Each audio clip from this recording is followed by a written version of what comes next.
What's up, everybody? It's PewDiePie! And we're going to open the 12 fourth coffee financial history file for this lesson. What you're going to want to do is select B2 through B8, and then you go to the Insert tab, as shown. And then you're going to find the Charts group, and click the Pi button. Is this it? And you're going to go to the first 2D Pi button here, and you're going to click this one. Move the mouse pointer to the largest slice, which would be this one right here, the blue one, the light blue one. And the screen tip shows series 1.1, value 2010, 39% as shown in figure 12.2. This corresponds to the label 2010 rather than the actual data.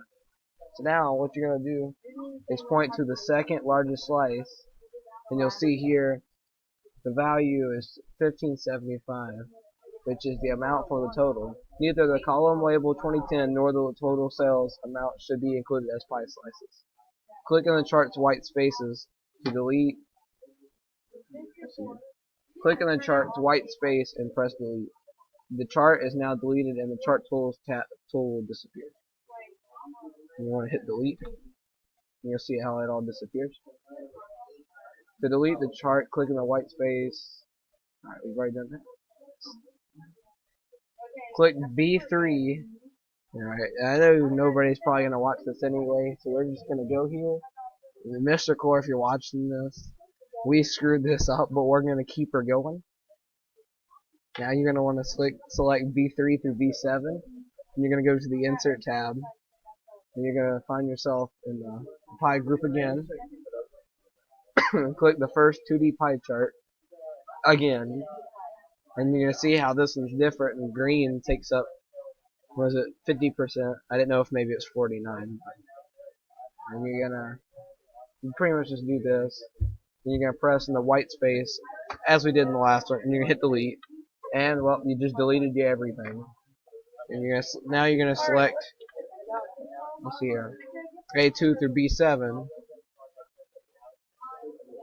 And then you're going to give from this little white space right here, all the way to B7, which would be Deli's numbers as well. Then you're going to go to the Insert tab, like the robots we are. Click the same thing 10 times over again. And now, we're going to have it click.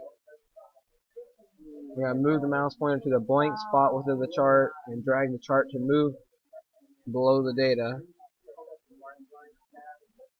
Let me do it right here. Yeah.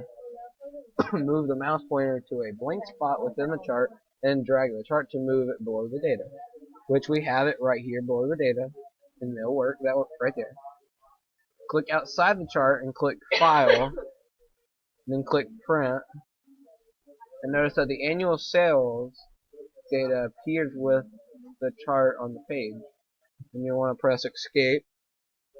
And click on the chart and choose File Print. Now if you do this, you'll notice the chart appears by itself.